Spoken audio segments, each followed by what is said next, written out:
So WhatsApp guys, তো কেমন আছেন আপনারা? আশা করি সকলেই ভালো আছেন। সো গাইস, আপনারা এটা সবাই জানেন যে এডাব্লিউএম গানটা চালানি ফ্রি ফায়ারে কতটা বেশি কঠিন। আপনিও যদি একজন মোবাইল প্লেয়ার হন, মোবাইল প্লেয়ার হয়ে পিসি প্লেয়ারদের মতো এডাব্লিউএম চালাতে চান, আর আপনি যদি এডাব্লিউএম দিয়ে একটা পুরো স্কোয়াডকে ইজিলি ওয়াইপ আউট করতে চান, তাহলে আজকের এই ভিডিওটা কিন্তু আপনাদের জন্যই। এডাব্লিউএম চালানোর জন্য এই 5টা সিক্রেট টিপস কিন্তু আপনাদের ফলো করতে হবে। আর এই 5টা টিপসের ভিতরে প্রথম 3টা টিপস তখনই কাজ করবে যখন আপনারা 4 নাম্বার আর 5 নাম্বার টিপসগুলো ফলো করবেন। আপনারা অনেকেই জানেন, আবার অনেকেই জানেন না যে আমি কিন্তু এডাব্লিউএম দিয়ে বাংলাদেশের টপ 1 এ গেছিলাম ওয়েপন গ্লোরি লিডার বোর্ডে। আজকের এই ভিডিওটা দেখার পর আপনারা কিন্তু আমার মতনই এডাব্লিউএম চালানো শিখে যাবেন। আমি কিভাবে এডাব্লিউএম চালাই বা আমি কিভাবে ফাস্ট সুইচিং করি, এগুলো আপনারা কিন্তু সব ডিটেইলসে শিখে যাবেন। আর আমি কি কি টিপস অ্যাপ্লাই করি এডাব্লিউএম চালানোর সময়, সবগুলো কিন্তু আজকের এই ভিডিওটাতে আমি আপনাদের বলবো। সো বেশি কথা না বলে চলেন গেছে আজকের এই ভিডিওটা শুরু করা যাক।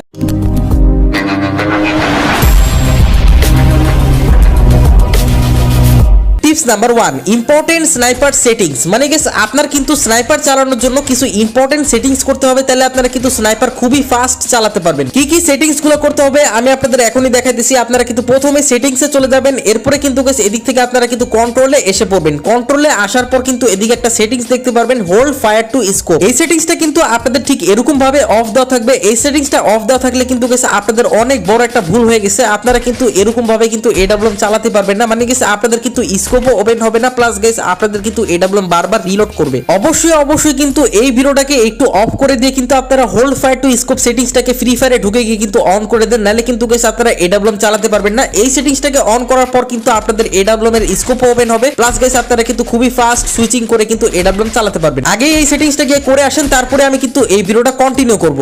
ठीक है भाई ओके भाई ठीक है भाई मैं चलता हूं ओके ओके আশা করি আপনারা এই সেটিংসটাকে করে নিছেন। তারপর আপনারা কিন্তু গাইস এদিকে সেটিংসে যাবেন, আরেকটা সেটিং আছে তো সেটা দেখে দিছি। তো গাইস আপনারা যারা কম টাকায় ডায়মন্ড টপ আপ করতে চান তারা এখনই চলে যান টপ আপ ফেয়ার ওয়েবসাইটে। এই ওয়েবসাইটে আপনারা 100% ট্রাস্টের সাথে ইউআইডি তে ডায়মন্ড টপ আপ করতে পারবেন। এছাড়া থেকে কিন্তু উইকলি মান্থলির অনেক ধামাকেদার অফার চলতেছে, আপনারা কিন্তু এদিক থেকে অনেকগুলো উইকলি মান্থলি করে রাখতে পারেন। এছাড়া guys top up fair website থেকে আপনারা কিন্তু গ্রামীণ এয়ারটেলের জিবি এমবির প্যাকও কিনতে পারবেন। কিভাবে টপ আপ ফেয়ার ওয়েবসাইট থেকে আপনারা ডায়মন্ড টপ আপ করবেন তা নিয়ে কিন্তু বিস্তারিত ভিডিও ওয়েবসাইটে পেয়ে যাবেন। বাই চান্স যদি কোনো সমস্যা হয় তাহলে হোয়াটসঅ্যাপে ক্লিক করে তাদের সাথে যোগাযোগ করতে পারেন। ওয়েবসাইটের লিংক ভিডিও ডেসক্রিপশন বক্সে এবং পিন কমেন্টে পেয়ে যাবেন। এরপরে কন্ট্রোলে এসে পড়বেন। কন্ট্রোলে আসার পর কিন্তু এদিকে দেখতে পারবেন কাস্টম হার্ড। তো কাস্টম হার্ডে কিন্তু একটা ক্লিক করে দিবেন। কাস্টম হার্ডে আসার পর আপনারা কিন্তু একটা যে কোনো ইউজলেস বাটন খুঁজবেন। ইউজলেস বাটন বলতে যেই বাটনটা দিয়ে আপনি কোনো কাজ করেন না ওই বাটনটা কিন্তু নিবেন। যেমন আমি কিন্তু আমার পেটের ইমোজির একটা বাটন নিছি। তো পেটের ইমোজি মানে পেটের ইমোট আমরা কে দেই, তো এই কারণে কিন্তু গাইস আমি বাটনটা নিছি। আর এই বাটনটা নিয়ে কিন্তু গাইস আপনাদের একদমই মাঝখান বরাবর সেট করতে হবে, একদমই মিডল বরাবর সেট করে কিন্তু এই বাটনটার সব থেকে যে ছোট সাইজটা মানে গাইস একদমই কিন্তু লাস্ট সাইজে আপনাদের সিলেক্ট করতে হবে। তো এদিকে দেখেন আমি কিন্তু আমার পেটের ইমোজির যে বাটনটার সব থেকে ছোট সাইজটা সিলেক্ট করে নিছি। এখন গাইস আমি আপনাদের একটা রিয়েলিটি দেখাই যে আমরা কিন্তু যখনই অন্য কোনো গান হাতে নেই তখনই কিন্তু আমাদের একটা ক্রসহেয়ার থাকে, আর এই ক্রসহেয়ার দ্বারা আমরা কিন্তু বুঝতে পারি যে এনিমিকে কোন জায়গায় মারলে কোন জায়গায় ড্যামেজটা লাগবে। এডাব্লিউএম গানটা হাতে নিলে কিন্তু ক্রসহেয়ারটা গায়েব হয়ে যায়। তো এই ক্রসহেয়ার যেহেতু গায়েব হয়ে যায় আমরা বুঝতে পারি না যে এনিমিকে কোন জায়গায় মারলে কোন জায়গায় ড্যামেজটা লাগবে। তো সেই সময় যদি আপনারা যে কোনো একটা ইউজলেস বাটনকে মাঝখানে সিলেক্ট করে রাখেন তাহলে কিন্তু বুঝতে পারবেন যে কোন জায়গায় মারলে কোন জায়গায় ড্যামেজটা লাগবে। Tips number 2, character combination. মানে গেছে আপনার কিন্তু কিছু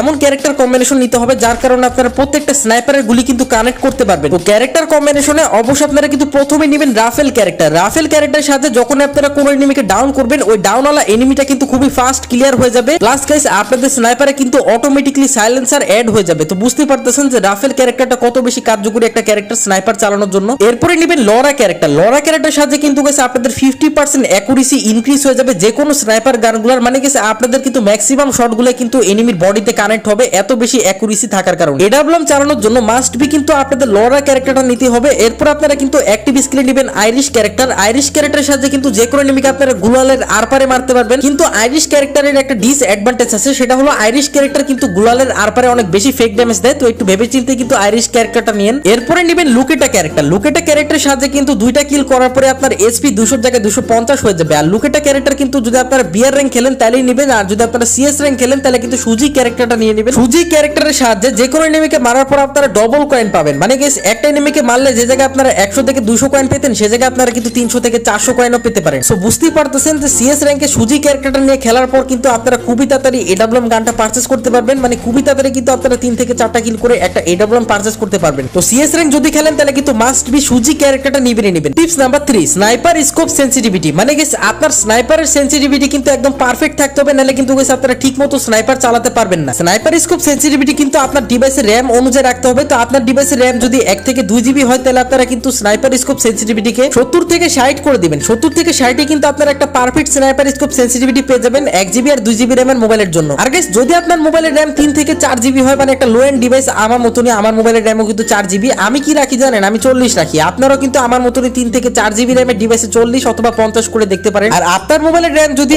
8 জিবি অথবা 12 জিবি হয়, বা আপনি যদি আইফোনে খেলেন, তাহলে কিন্তু গাইস আপনার স্নাইপার স্কোপ সেনসিটিভিটি কিন্তু অনেক বেশি কম রাখতে হবে, যেমন 25 অথবা 20 বা 30, ঠিক আছে, এর বেশি কিন্তু রাখা যাবে না। এরই মাঝে আপনারা কিন্তু হাই ডিভাইস গুলোর জন্য একটা বেস্ট সেনসিটিভিটি পেয়ে যাবেন স্নাইপার চালানোর জন্য। স্নাইপার স্কোপ সেনসিটিভিটিকে কম রাখলে এনিমিদের কাছে এম নিয়ে যেতে কিন্তু আপনার দিন পার হয়ে যাবে, মানে গাইস অনেক আস্তে আস্তে কিন্তু এম যাবে। আর যদি আপনারা বেশি রাখেন তাহলে কিন্তু ঠিক এরকম অবস্থা হবে। এই সেনসিটিভিটিকে বেশি রাখলে কিন্তু এম এত বেশি নড়াচড়া করবে, আপনি কই গুলি মারবেন না কিছুই কিন্তু বুঝতে পারবেন না, পরে কিন্তু গাইস আপনি স্নাইপার চালানোই ছেড়ে দিবেন। এইজন্য আপনারা স্নাইপার স্কোপ সেনসিটিভিটিকে খুব বেশিও রাখবেন না, কমও রাখবেন না। বেশি রাখলেও সমস্যা, কম রাখলেও সমস্যা, এই কারণে আপনারা একটা মাঝামাঝি স্নাইপার স্কোপ সেনসিটিভিটিকে রাখবেন। আমি যেই সেন্সিগুলো দিলাম আপনারা কিন্তু ওগুলো ট্রাই করতে পারেন, বা নিজের মতন কিন্তু সেন্সি বানাতে পারেন। আর হ্যাঁ, হোয়াটসঅ্যাপ চ্যানেলে ফেসবুক পেজে ফলো করতে ভুলবেন না, এখনো কিন্তু হোয়াটসঅ্যাপ চ্যানেল আর ফেসবুক পেজে অনেকেই ফলো করেননি। Tips number 4, fast switching technique, মানে গাইস কিভাবে আপনারা খুবই ফাস্ট সুইচিং করে এডব্লিউএম চালাবেন। ফাস্ট সুইচিং দুই ভাবে করা যায়। প্রথম ভাবে হলো গাইস আপনারা কিন্তু উইদাউট স্কোপে ফাস্ট সুইচিং করতে পারবেন, আর দ্বিতীয় ভাবে হলো আপনারা কিন্তু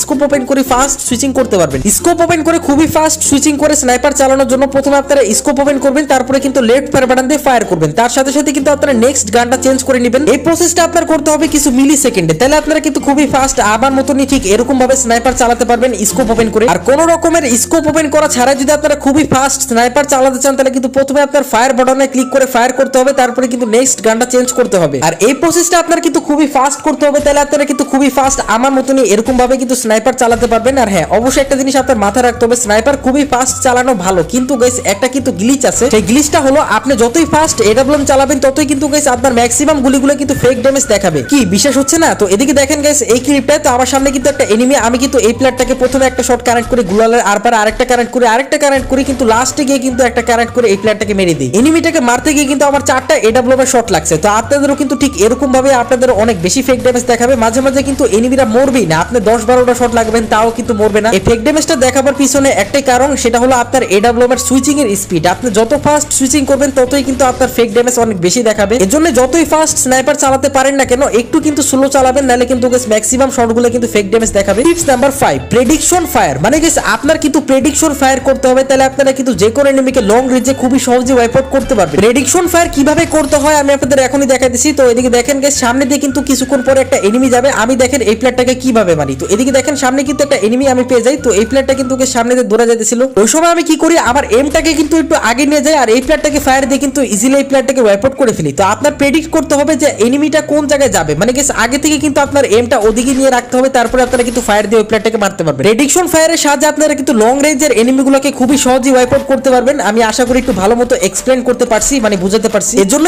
অবশ্যই কিন্তু আপনার মাস্ট বি প্রেডিকশন ফায়ার করা শিখতেই হবে। সো গাইস সিএস র্যাঙ্কের এমন 5টি মিস্টেক, যে মিস্টেকগুলো করার কারণে আপনারা কিন্তু প্রত্যেকটা সিএস র্যাঙ্ক ম্যাচে হেরে যান। তো এই মিস্টেকগুলো জানতে হলে এখন এই ভিডিওটাতে ক্লিক করেন। দেখা হচ্ছে এই ভিডিওটাতেই।